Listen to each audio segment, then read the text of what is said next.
A paz do Senhor, graças a Deus, mais um dia com o nosso estudo. E eu quero hoje falar de uma palavra, atitude. Ontem nós falamos de crer para ver, e aí hoje nós vamos falar de atitude, num propósito de olharmos para qual é a nossa atitude. E aqui no livro que eu estou estudando, tem uma série de questões eu quero ler, para que a gente possa pensar com mais argumentos sobre o que é essa atitude. Aqui tem um capítulo que ele fala assim: olhando sua atitude. Sua atitude é a lente pela qual você enxerga seu cônjuge, vendo-o sobre uma ótica essencialmente positiva ou predominantemente negativa. Você já refletiu sobre sua atitude para com o seu cônjuge? Então hoje nós vamos continuar o estudo de hoje sobre o crer para ver. E aí então, é hora de recuar e avaliar a sua perspectiva. Você está usando óculos claros e limpos, permitindo que a luz e a bondade atravessem as lentes, os óculos obscuros e borrados, concentrando-se em tudo o que há de errado em seu relacionamento? Suas respostas para as perguntas a seguir ajudarão você a identificar sua atitude. Você acredita que seu cônjuge o ama? Você acredita que seu cônjuge deseja o melhor para você? Você acredita que ele sinceramente se interessa pelo seu bem-estar?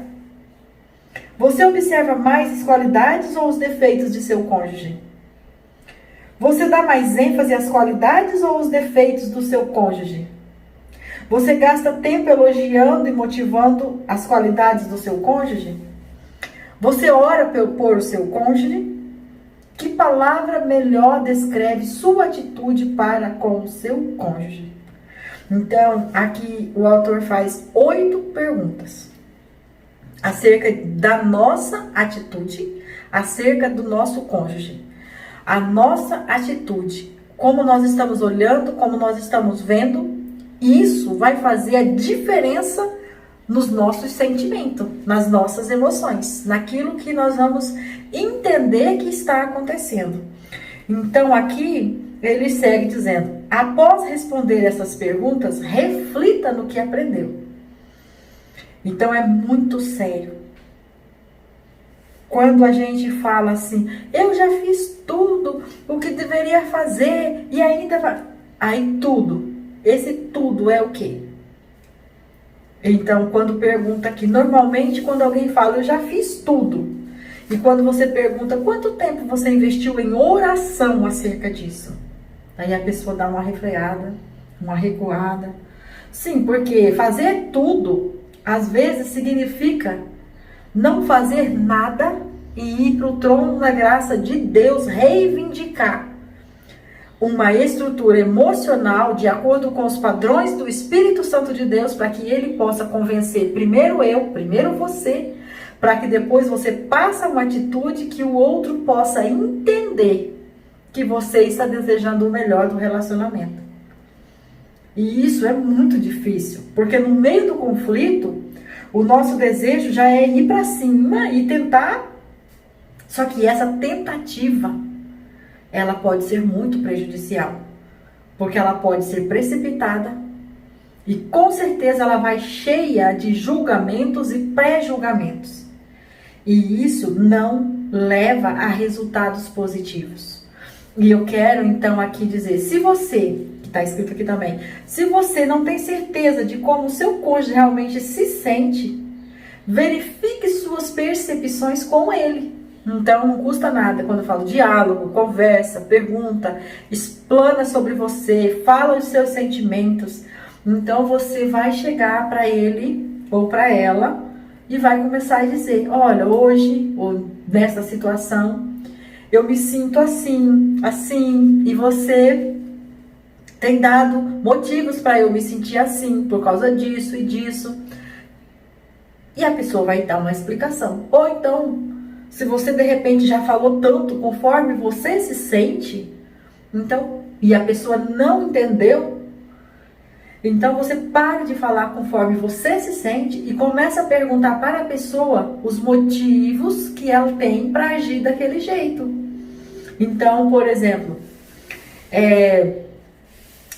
vamos pegar um exemplo simples assim de dentro de casa. Se a pessoa deixa sempre algo num lugar onde você não gosta e você sempre briga por causa daquilo, uma coisa boba, uma coisa simples. Então você não pode mais falar assim, eu não gosto que você deixe essa coisa aqui. Então você começa a perguntar de outra maneira. Ei, quando você deixa essa coisa aqui, você deixa aqui por quê? Você entende que isso é o caminho mais curto? Ou você entende que aqui é um lugar adequado para essa situação? Ou então você pega essa coisa, coloca no outro lugar e fala, olha, eu criei um lugar para que a gente colocasse essas coisas. O que você acha da gente manter aqui? Você gostou dela nesse lugar? Você acha que aqui dá uma visão melhor? Você acha que aqui sobra mais espaço naquele lugar? Ou ela fica mais harmoniosa nesse lugar?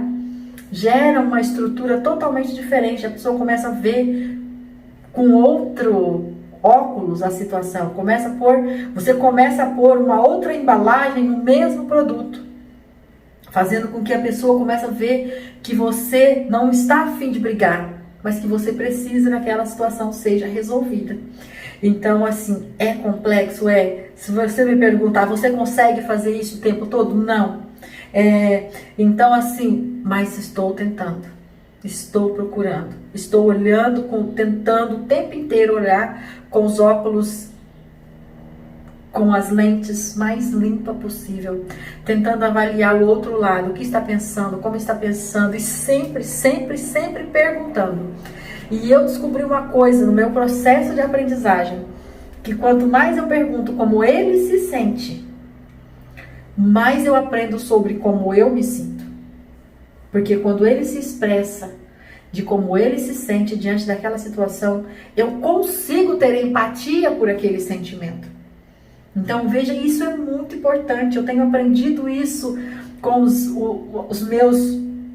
com as minhas tentativas, com os meus argumentos. Eu tenho tentado algumas coisas para responder questionamentos internos meus, e eu preciso saber como ele se sente, como ele quer, como ele gostaria, como ele vê.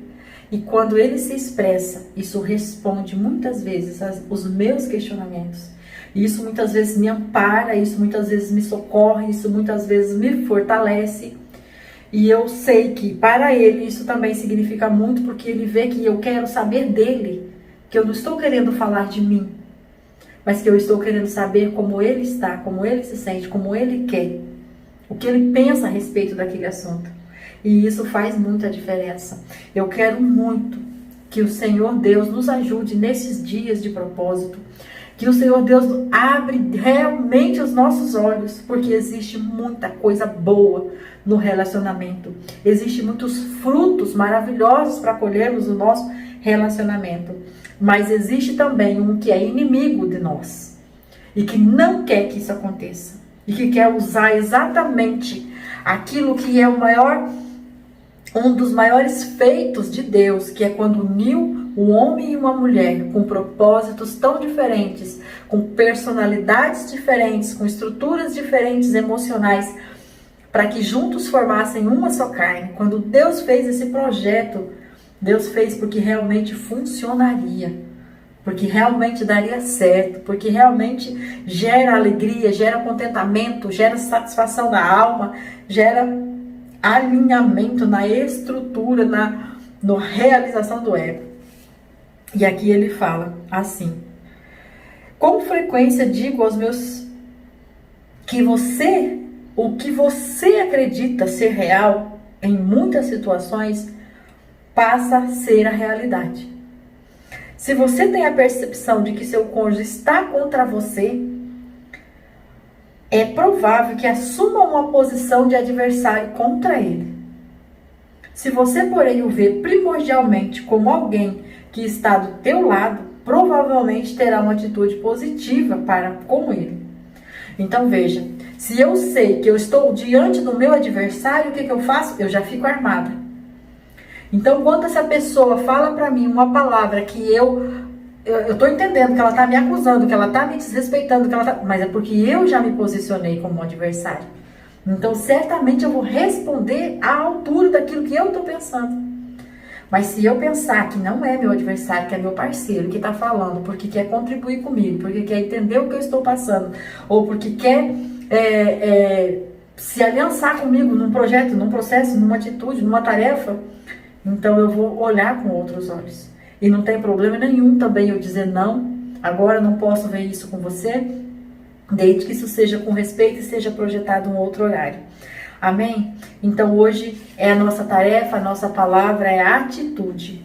E a pergunta para você ficar: como que tem sido a sua atitude? Que lentes você tem olhado? E a segunda pergunta é: quanto tempo você tem investido em oração? Para que o alinhamento, que a tua alma, que o teu sentimento, que está carregado de tantas contaminações aí, não dá conta de fazer por si só, o Espírito Santo possa ter liberdade de agir e fazer por você. Porque isso não tem jeito, não é a força do braço, não é a força da mão, não é o muito falar, também não é o fazer biquinho, ir pro canto e dizer tô de greve, não vou conversar. Não é isso que vai resolver.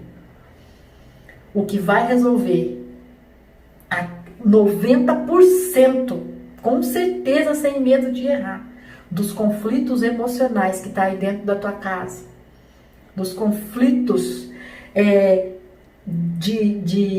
internos, 90% é o Espírito Santo de Deus através da tua oração, da tua petição, porque Ele vai te direcionar, Ele vai te instruir e Ele vai te guiar. E aí os outros 10% você vai resolver com a sua atitude, com o seu posicionamento, com o teu esforço, com o teu diálogo, sendo uma pessoa sincera, sendo uma pessoa honesta, sendo uma pessoa perseverante e crendo. Só que para isso você precisa investir tempo em oração. Você precisa investir tempo estudando a palavra. Você precisa investir tempo observando o seu cônjuge. Você precisa investir tempo olhando para os projetos que ele tem como profissional, como um outro, como um ser que não, quando não é o seu esposo, quando ele está trabalhando, quando ele está no projeto da igreja, quando ele está com os amigos, você começar a observar, você tentar conhecê-lo de verdade, saber o que está por dentro disso, conhecer os gostos em relação a tudo, em relação a roupa, calçado, a alimentos, a corte de cabelo, ao estilo de perfume, conhecer tudo isso na mais profundidade, porque tudo isso vai gerando uma personalidade de quem ele é, de fato, quem ele é sem você. E aí então você vai se encaixando de quem você é, de quem ele é sem você. E quando você vai fazendo isso, ele vai percebendo isso e ele vai se permitindo essa porção sua dentro dele. E então uma só carne torna-se verdade. E o alma gêmea, que é aquilo que a gente falou no primeiro dia, o que nós queremos com esse estudo, não é ser apenas um cônjuge, não é ser apenas alguém com quem estou casado há muito tempo, não. O que eu quero para a minha vida como esse estudo é alguém com que eu possa dizer: eu não consigo imaginar a minha vida sem ele. Não porque eu sou possessiva, não porque eu quero domínio, não. Porque nós somos um em Deus. E a minha vida não pode ser destacada da dele no que diz no nosso relacionamento. Quando eu estou falando da Fátima, a contadora, quando eu estou falando da Fátima, a mãe do Theo e da Laís, quando eu estou falando da Fátima, que é amiga, eu sou a Fátima, a minha personalidade, a minha identidade. Mas quando eu estou falando na Fátima mulher, na Fátima esposa, na Fátima que se sente amada, na Fátima que fez uma aliança lá atrás, essa Fátima não pode se reconhecer sem a outra metade dela, que se chama Marcelo. Entenderam? Então nós precisamos entender isso na palavra de Deus, porque eu não estou falando aqui de coisa que eu inventei, estou falando aqui de coisa que está na Bíblia, que o Senhor Deus falou nos primeiros capítulos de Gênesis, e que o restante todo da Bíblia Deus faz questão de zelar por isso. Então vai dar certo, já deu certo, está dando certo. Aqueles que creem viverão essas promessas, colherão os frutos, receberão milagres durante esse tempo. E o nome do Senhor a continuar sendo glorificado na sua vida e através da sua vida para a glória do nome dele. Amém? Eu aguardo você no próximo vídeo e eu quero agradecer mais uma vez aos pastores por este privilégio. Obrigada, pastores, obrigada, pastora Fátima, por esse privilégio de me permitir fazer parte de um grupo tão seleto, tão empenhado em aprender essa palavra de Deus.